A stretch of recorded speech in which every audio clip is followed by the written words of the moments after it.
This is Photoshop, the 2015 release, Classroom in a Book, Chapter 3. We're going to be working on making selections. Making changes to an area in an image in Photoshop is actually a two-step process. You first use a selection tool to select part of an image, and then you use another tool or a filter or another feature to make a change, like moving the selected pixels to another location, making a filter or application to a specific area. You can make selections that are based on size, shape, color. Whenever the selection is active, changes you make apply only to the selected areas. Other areas remain unaffected. The basic selection tools are these. They are geometric selections. Come on, there it is. So you have the rectangular, elliptical, and the single row and the single column. The rectangular and the elliptical are going to be able to be picked up for just about any shape, any size. You can drag them to make them different sizes. They work just fine. The single row marquee will do a single row a 1 pixel row. The single column is a 1 pixel column. Very often you use those to create lines, things like that. Uh, the next selection tools are your freehand selections. You have the lasso tool where you can just click and drag and create a selection. The polygon lasso tool is sort of like using the line tool.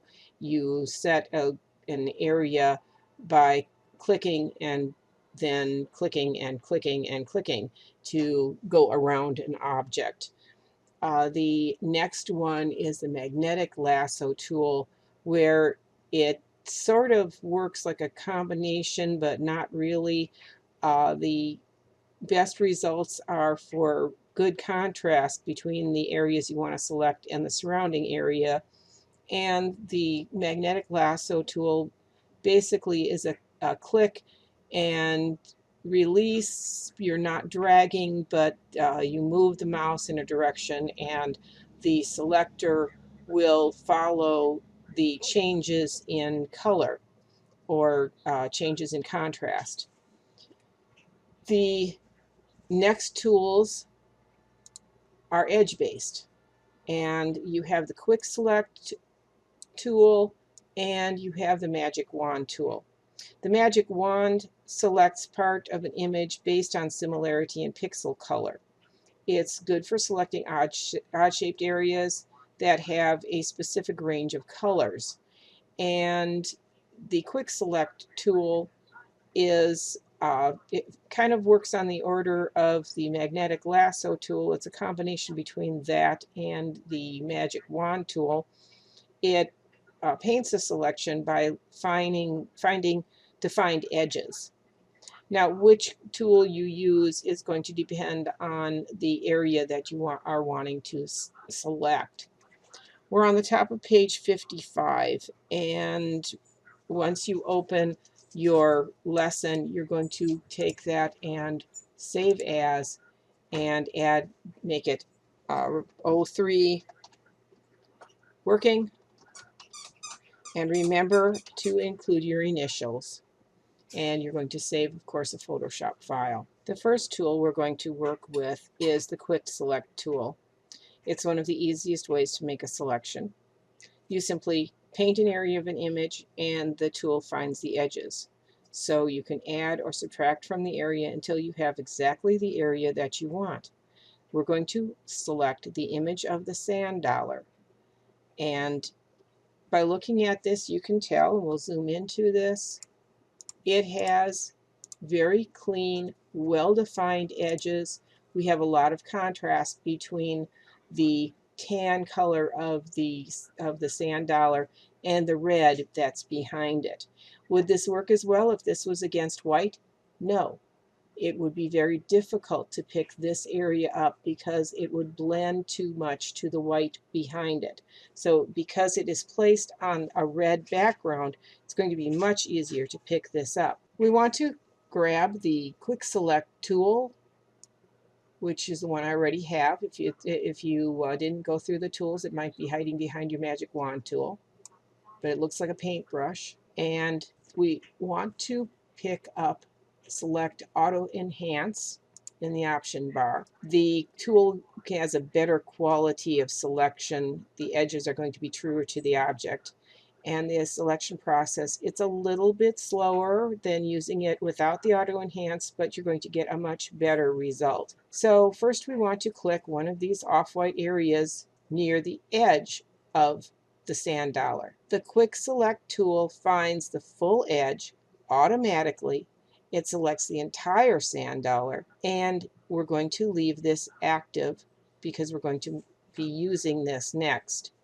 Once you've made your selection, any change you make applies exclusively to the pixels within the selection. The rest of the image is not going to be affected at all by these changes. To move the selection to another part of the composition, you are going to use the Move tool. This image has only a single layer. So when we move pixels, we're going to replace the pixels that were there. This change isn't permanent until you deselect the Move pixels. So you might want to try different locations for the selection you're moving before you commit to making that change. So you should still have your sand dollar selected. You need to zoom out, which you can do using either the keyboard shortcuts, or you can actually go and select the zoom tool and zoom out without losing your selection. It's still going to stay selected until you pick up another tool. And you're going to pick up your Move tool. Stay selected. If you have Show Transform Controls checked, you are going to see the control handles outside of it. If the control handles bother you, you can turn those off. You're not going to lose your selection. I like to have my control handles showing, so I want them on. We are going to be moving the sand dollar. I'm going to zoom out one more time so I can see both the sand dollar and this piece up at the top that says A. Notice it looks like there's a shadow there. We're going to place the sand dollar over the top of that. Well, let's pick this up, and all you have to do is click and drag and move. And there we have the sand dollar placed. I can still go in, as long as I have not accepted this change, I can still go in and I can make small moves on here. I can, well, actually I could put this absolutely any place I want to, but I want to set this someplace so that the silhouette maybe leaves a slight drop shadow on there. It's your placement. It is fine. We want just a little bit of a silhouette showing for depth purposes to make it look like there's a drop shadow. Once you have placed your selection, you can then deselect. Control D or go up to Select Deselect, and you have now moved and placed the first piece of seashell. Notice down here, this has been replaced. My background color is orange. That's what my background color is. If you used a different color last time, or you reset to the default and you had black, you'll have black there. Doesn't matter. That's not part of the image that we're keeping. That is the part that we took away, and that's replaced. So we have that first section now. The next thing we're going to do is we're going to be manipulating this piece. Just remember this, really isn't that easy to lose a selection. Unless the selection tool is active, clicking somewhere else on the image is not going to select the active area. You have to deliberately deselect by deselecting Control D, Select Deselect, Command D on the Mac, or clicking outside the selection with any other selection tool to start a different selection. If you're moving objects in a multi-layer file, so if we wanted to add another layer to this and you're using the Move tool and you suddenly need to select any of the other layers, with the Move tool selected, you can move your pointer over any area of an image, right-click, and the layer under the pointer will then appear in the context menu, and you choose the one you want to make active. Okay? Just a side note from Julianne Cost. It's on page 57. She is the Photoshop guru from Adobe, and her hints are in here, and they're very, very helpful. We're on manipulating selections. You can move selections, reposition them, duplicate them. We're going to learn several ways in this part to manipulate selections. Most of these methods will work with any of the selection, but we're going to use this with the elliptical marquee tool. That lets you select ovals and perfect circles. So we're going to be using some keyboard shortcuts. You might want to learn these. They're going to save you some time. It's also going to save you from having to go back and forth from your keyboard to your mouse. It's just, you know, it's good. They're good to know. You can do these a lot of times with your left hand while your right hand's on the mouse, vice versa if you're lefty. So we are going to reposition a selection marquee while we are creating it. Selecting ovals and circles can be difficult. It isn't as obvious where you should start dragging. I mean, let's face it, we don't have a corner here.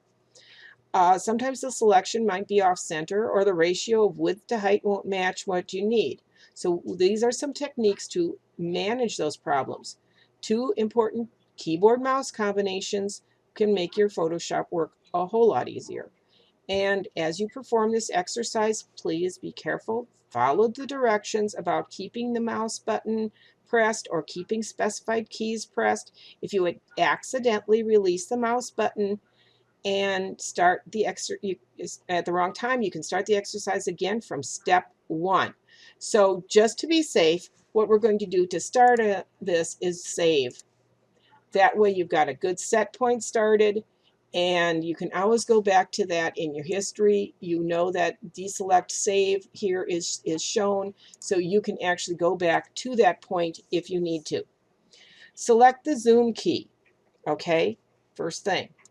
You're going to click the bottom of the plate of shells at the, or click the plate of shells rather at the bottom of the image. So you want that, oh, and I've got that on minus, put that on plus. You want to be in fairly close on this, at least to 100%. If you want, you can use 200% if the entire plate will fit on your window if you're using a large enough screen. Select the elliptical marquee tool that's going to be under your rectangular marquee, and put the pointer over the plate of shells and start dragging diagonally across the oval plate to create a selection. Don't release your mouse button. So here it is. I've started. I've made a selection. Don't release the mouse button. If you accidentally release the mouse button, draw the selection again. In most cases, the new selection replaces the previous one. Still holding down the mouse button, press your space bar and continue to drag the selection. Look at this. I can now move my selection around. I release it and I can enlarge the selection. It's still in the wrong place, so I can move my selection so I'm getting the outside of the plate. And I can then re-drag, releasing it and dragging it. Every time you move the mouse with the space bar, you're moving the selection. You can put it exactly where you want it to be. Every time you release your space bar, you're going to resize your selection, and you are trying to get the plate without picking up any of the white that's outside of it. So you release the space bar, but not the mouse button, and continue to drag. If you need to, like I said, hold down the space bar again and drag to move the selection marquee into position around that plate of shells.